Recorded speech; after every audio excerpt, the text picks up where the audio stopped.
Faktor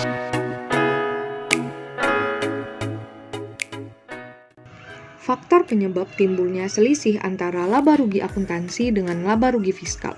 Faktor penyebabnya terbagi menjadi dua. Yang pertama adalah terjadinya perbedaan tetap atau beda tetap antara pengakuan dalam akuntansi keuangan komersial dengan akuntansi pajak atau peraturan perpajakan dalam penentuan pos-pos dalam laporan laba rugi. Faktor penyebab yang kedua adalah terjadinya perbedaan temporer atau beda waktu antara jangka waktu atau saat pengakuan dalam akuntansi keuangan komersial dengan akuntansi pajak dalam penentuan pos-pos dalam laporan laba rugi. Berikutnya, ruang lingkup PSAK 46. Ruang lingkup PSAK 46 terbagi menjadi tiga. Yang pertama adalah diterapkan untuk akuntansi pajak penghasilan, termasuk semua pajak dalam negeri dan luar negeri yang didasarkan pada laba kena pajak. Ruang lingkup yang kedua adalah meliputi pemotongan pajak yang terutang oleh entitas asosiasi atau ventura bersama atas distribusi kepada entitas pelapor, serta pajak penghasilan final.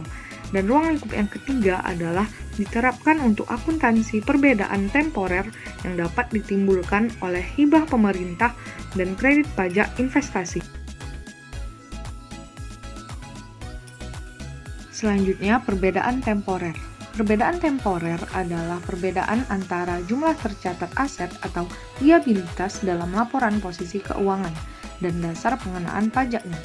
Perbedaan temporer dapat berupa: yang pertama, perbedaan temporer kena pajak, yaitu perbedaan temporer yang menimbulkan jumlah kena pajak dalam penentuan laba kena pajak atau rugi pajak periode masa depan ketika jumlah tercatat aset atau liabilitas dipulihkan atau diselesaikan.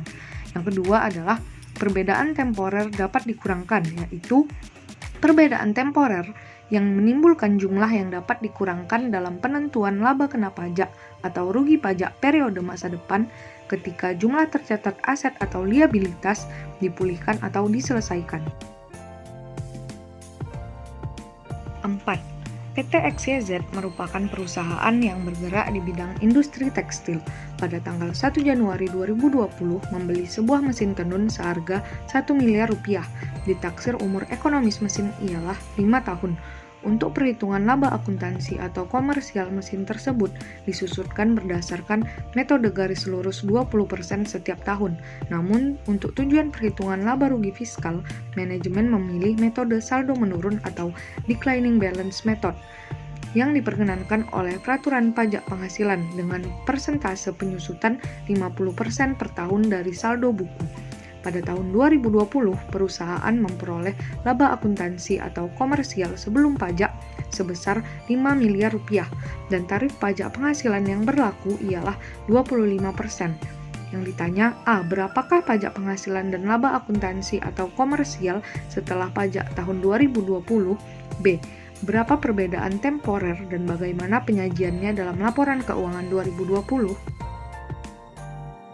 A. Pajak penghasilan dan laba akuntansi atau komersial setelah pajak tahun 2020. Untuk harga perolehan mesin tenun, baik secara akuntansi keuangan maupun pajak, dicatat sebesar 1 miliar rupiah. Kemudian dilakukan penyusutan secara akuntansi keuangan yaitu sebesar 20% sehingga dihasilkan 200 juta rupiah penyusutan. Kemudian secara akuntansi pajak sebesar 50% sehingga dihasilkan penyusutan 500 juta rupiah. Dan didapatkan nilai buku secara akuntansi keuangan sebesar 800 juta rupiah dan nilai buku secara akuntansi pajak sebesar 500 juta rupiah. Pada tanggal 31 Desember 2020, nilai tercatat mesin tenun adalah 800 juta rupiah, sedangkan dasar pengenaan pajak atau tax base adalah 500 juta rupiah. Selisih 300 juta rupiah ini adalah perbedaan temporer kena pajak. Bila laba akuntansi sebelum pajak penghasilan 2020 adalah sebesar 5 miliar rupiah, maka perhitungan laba fiskal ialah sebagai berikut, yaitu laba akuntansi sebelum pajak dengan nominal 5 miliar rupiah dikurangi dengan selisih penyusutan komersial dan fiskal atau beda temporer kena pajak, sehingga dihasilkan laba kena pajak 2020 sebesar 4 miliar 700 juta rupiah. Kemudian didapati pajak penghasilan kini dengan cara mengalihkan tarif pajak penghasilan dengan laba kena pajak 2020 sehingga dihasilkan pajak penghasilan 2020 sebesar 1.175 juta. Begitu juga liabilitas pajak tangguhan didapati dengan cara mengalihkan tarif pajak penghasilan dengan beda temporer kena pajak sehingga didapati liabilitas pajak tangguhan sebesar 75 juta rupiah. Selanjutnya, perbedaan temporer dan penyajian dalam laporan keuangan tahun 2020.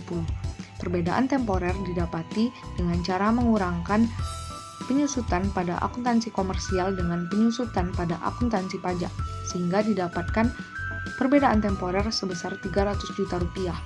Kemudian untuk penyajian dalam laporan keuangan tahun 2020, beban pajak adalah beban pajak kini sebesar 1.175 juta rupiah ditambahkan dengan beban pajak tangguhan sebesar 75 juta rupiah sehingga didapatkan beban pajak sebesar 1.250 juta rupiah.